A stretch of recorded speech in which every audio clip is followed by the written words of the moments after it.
N b'a fɔ assalamu alaikum aw bɛɛ lajɛlen folen don ne fɛ sanfɛ fo duguma. N tɔgɔ a ma se n k'a fɔ tuguni, cɛ kelen tɔgɔ caman don. Dɔw ko Marshal, dɔw ko David, dɔw ko Fanta, muso saba cɛ. Voilà, dɔw yɛrɛ ko cɛ nɛndumani fa. N bɔra bi n bɛna video kɛ komi kɔrɔlen n b'a kɛ cogoya min na. Anw ye rasaw ye, an ye artistes ye. Donc ne jɛngɛni kɛra yɔrɔ min na anw ka kan ka yen yɔrɔ de latilen. N ka bi video kun bɛ yɔrɔ min na hali sisan réseaux sociaux de don. An filɛ waati min na kira Muhammadu Rasulullah sallallahu alaihi wa sallam diɲɛ dara ale min kanu kama. N'a ka tile kun bɛ na réseaux sociaux tile ma, a kun b'a utiliser walasa k'a ka ciw lase. O kun bɛ dɔ bɔ u ka sɛgɛn na. Mais a kun b'a utiliser ko de ɲa. A kun t'a utiliser k'a ko juguya. Sisan anw fɛ Mali la yan, surtout Bamako kɔnɔ yan, denmisɛnnin dɔw de bɛ yan, mɔgɔ caman bi cɛnin dɔn sisan, mɔgɔ baden de b'a dɔn. Mɔgɔ o mɔgɔ bɛ yen ko téléphone b'i bolo k'i bɛ réseaux sociaux sanfɛ, hali n'i ma kɛ cɛnin fɛ, hali n'i ma kanu, i kɔni b'a ye. O b'a fɔ a ma ko Nabila Musa. A yɛrɛ b'a fɔ ko ale ye kira tɔgɔma ye. Nabila Musa, an b'a jateminɛ, an b'a ka video fɛn o fɛn ye, i b'a sɔrɔ dɔ de kɛlen don k'a ka numéro bila a kan, Orange Money numéro, ka dɛmɛ ɲini, ko denmisɛnnin de don, wa se t'a fa ye, se t'a ba ye. Donc o bɛɛ ka dɛmɛ ɲini walasa k'a ka famille la dɛmɛ. Et alors que c'est faux. Ne t'a dɔn mɔgɔ minnu bɛ se ka sɔn. Nabila Musa denmisɛnnin de don, mais mɔgɔ bɛ ka âge min d'a ma o âge t'a la dɛ. A filɛ yɔrɔ min na aujourd'hui, a bɛ sɔn ka san 15, san 14 ninnu bɔ. Mais n'i y'a ye i b'a kɛ denmisɛnnin dɔ ye min tɛ tɛmɛ san 7 ninnu kan. Et puis a ma lafiya de, bana de bɛ cɛnin na. An yi ko ɲɛɲini k'a ɲɛ sɔrɔ cogoya min na, a wolofa ka kuma na a banana de depuis a fitinini. Bana kɔfɛ cɛnin ma taille sɔrɔ o kɔfɛ, a ka janya jɔyɔrɔ o yɔrɔ la. Mais n'i y'a ye i b'a fɔ denmisɛnnin fitinin don, mais a bɛ kuma min fɔ a b'a la k'a ka âge kuma de fɔ. Mais e bɛ sɔn cogo di ka banabagatɔ utiliser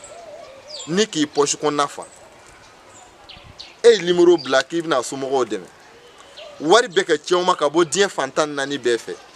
A ba ka numéro tɛ ka bila a kan, a fa ka numéro tɛ ka bila a kan. Aw dunkaw b'a fɛ k'a dɛmɛ de, aw b'a dɛmɛ cogo di? Donc aw bɛ cɛnin utiliser de ka mɔgɔw arnaquer réseaux sociaux sanfɛ. Ne bɛ ɲininkali kɛ, est-ce que ɲɛmɔgɔw ma ɲi ka ninnu tigiw ɲini k'u arrêter wa? Cɛ zo modèle ka ca dɛ, min bɛ kogo ta o ye zo ye, min bɛ jɔ sira kun na ka mɔgɔw kunbɛn k'u minɛ o ye zo ye, min bɛ nin acte nasugu ninnu fana kɛ olu fana ye zo de. Awɔ, sinon n'aw b'a fɛ k'a dɛmɛ c'est très simple. An bɛ don min na komi bi, mɔgɔ si tɛ yen k'i denbayatigi ye fo n'i t'a fɛ de dɛ. Sinon i tɛ dɛsɛ ka 400 bɔ, n'i tele 400 bɔ Mali kɔnɔ, Bamako kɔnɔ bi n'i 400 bɔ i bɛ téléphone dɔ sɔrɔ. Pisi promo b'a la ka feere 100 de o. Donc a bɛɛ lajɛlen tɛ tɛmɛ 500 kan. Ka Orange Money pisi san, ka don a kɔnɔ, ka taga ka taa di Nabila Musa fakɛ ma, k'a ka numéro don a video ninnu na, an bɛna dɛmɛ de ɲini i den ye. Mais ce n'est pas comme ça. O t'a la ka kɛ nin kama. Dɔw yɛrɛ ye anw wele, ala ma mɛn, k'u b'a fɛ ko Nabila Musa ka film kɛ ne fɛ, k'u b'a fɛ a ka video jouer ne fɛ. Ne ko Nabila Musa, moi je le vois très bien, n b'a ye mɔgɔ min don a tɛ se ka baara kɛ n fɛ. Parce que mɔgɔw hakili la ko hakili diya de ye film kɛ ye. Non non non, Nabila Musa ta bana dɔɔni de b'a la, bana de b'a la. A hinɛ bi anw na cogoya min na, surtout ne, a hinɛ bi ne na cogoya min na, n'a kun bi mɔgɔ tɔw la ten, walahi bilahi o kun tɛ petit utiliser. Aw b'a la ka petit utiliser aw b'a la ka a fa n'a ba fana utiliser walasa ka mɔgɔ wɛrɛw la tromper k'u gosi k'aw poche kɔnɔnaw fa ɲɛnamaya dan tɛ Bamakɔ ye dɛ ayi an ye mɔgɔ caman tɔgɔ mɛn o taara bɛɛ k'i jɛla i taacogo kan ye dɛ sinon i tɛ banabagatɔw gosi k'a dun n tɛ ka wajulu kɛ dɛ min b'a la ka tiɲɛ de fɔ aw ye i tɛ ka banabagatɔw gosi k'a dun fiyewu k'i kɔnɔ falen de sa f'i i min dun a tila ka vide ka bɔ i kɔnɔ bilahi kɔngɔtɔ de bɛ sa donc maliyɛnw bamanankan minɛ bɛ diɲɛ fan o fan fɛ n b'a fɛ k'a fɔ aw ɲɛna mɔgɔ dɔ de bɛ Bamakɔ yan min bɛ ka cɛnin filmer a bɛ dugawu ɲuman minnu kɛ mɔgɔw ye a n'a bɛ kabako kumaw minnu fɔ mɔgɔw ye o bɛ ka cɛnin utiliser k'o poche kɔnɔnaw fa nafolo la k'a dun a somɔgɔw t'a kalama donc mɔgɔ dɔ de bɛ yen minnu bɛ nin cɛnin utiliser ne ko o poche kɔnɔnaw fa wari la cɛnin somɔgɔ si t'a kalama o tɛmɛnen kɔfɛ n bɛ n profiter nin video kelen in fɛ ne ka kuma dɔ lase aw tulo ma anw ye Mali hockey acteurs ye Mali hockey comédiens de ye anw ye comme bɛɛ y'anw ka film dɔ filɛ Mutu ni Salima Mutu ni Salima na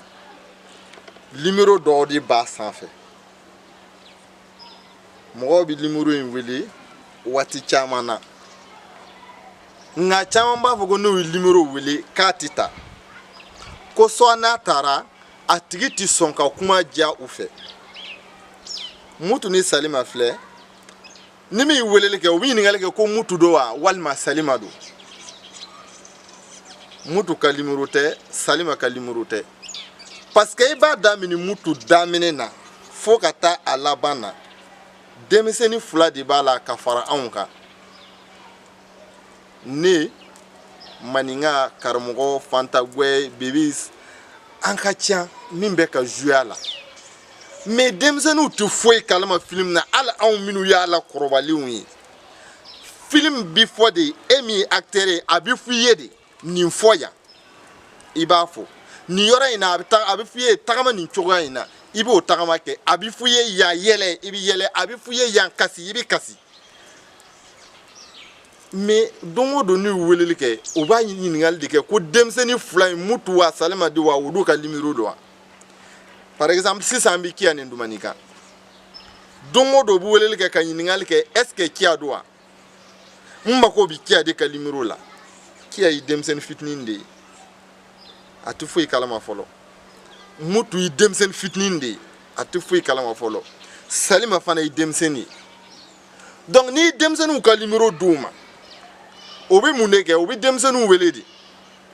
video dɔ kɛ k'a ci ma i ko ka di n ye dɛ donc i bɛ video kɛ k'a ci u ma o bɛ mun de kɛ sisan o bɛ yala ni o video de ye tubabu jamana kan o bɛ yala ni o video ye k'a jira mɔgɔw la k'o dugu ni denmisɛnninw bɛ ɲɔgɔn kalama an ka dɛmɛ kɛ ka taa di u ma i b'a sɔrɔ an ka Bamakɔ kɛ Paris ye sisan ne bɛ yala ni video ye k'a jira aw la ninnu ye denmisɛnninw ye maliyɛn denmisɛnninw don c'est des artistes dɔnkɔmɛ cogoya t'u ye an k'u dɛmɛ dɔ bɛ 10 € di dɔ bɛ 20 € di dɔ bɛ 5 € di parce que ne ye numéro yira aw bɛɛ la k'a fɔ ko ne n'u bɛ ɲɔgɔn kalama an ka kan k'u dɛmɛ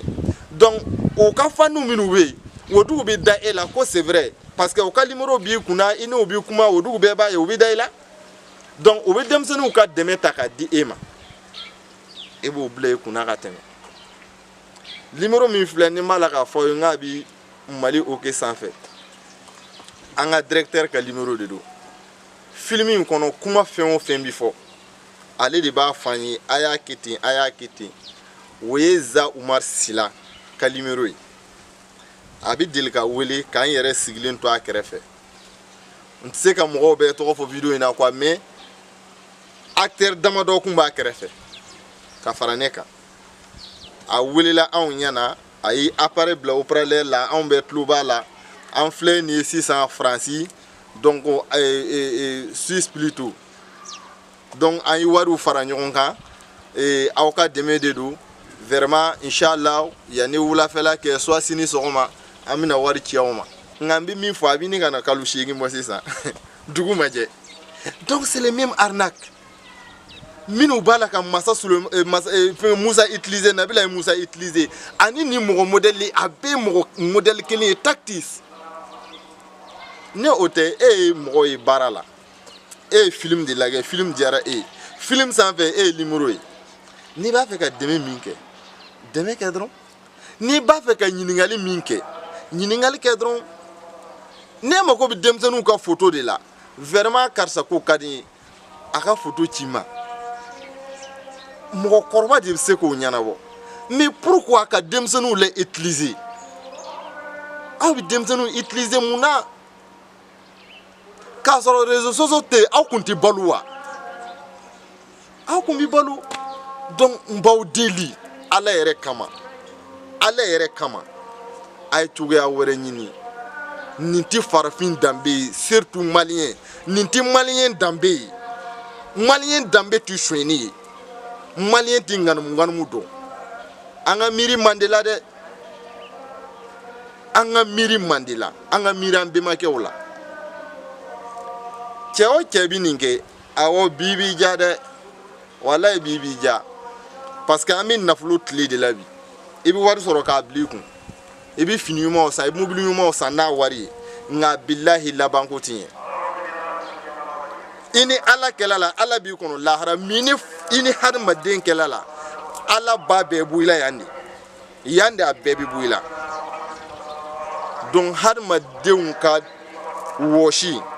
aw kana utiliser waliden banabagatɔ aw kana utiliser waliden kɛtɔla artiste a fitinin ka wuli n'aw tɛ k'a dɛmɛ aw kana utiliser n b'aw deli maliyɛn bɛ min mali kɔnɔ o min bɛ mali kɔ kan o min bɛ tubabu jamana kan o n b'aw bɛɛ deli a ye miiri an bɛnbakɛw la o balola hɔrɔnya la ka sa hɔrɔnya la o ma sɔn ka mɔgɔ si gosi k'a dun o dun kun b'a fɔ o ma bamanankan na ko fadento ka mɔgɔ gosi k'a dun sɔ ka mɔgɔ ŋanamu k'a dun bamanan cɛkɔrɔbaw kun b'a fɔ ko fadento n bɛ san kan tɛ fadento dun donc je vous en prie a ye fadento ye k'a to yen aw bɛ ka min dun bi o tɛ fadento ye dɛ aw b'a la ka fadenbo de dun bi fadento o kun ye fɔlɔ ye mais sisan aw b'a la ka min dun o ye fadenbo de ye donc nin de kun bɛ n fɛ k'a fɔ aw ɲɛna ja rastafari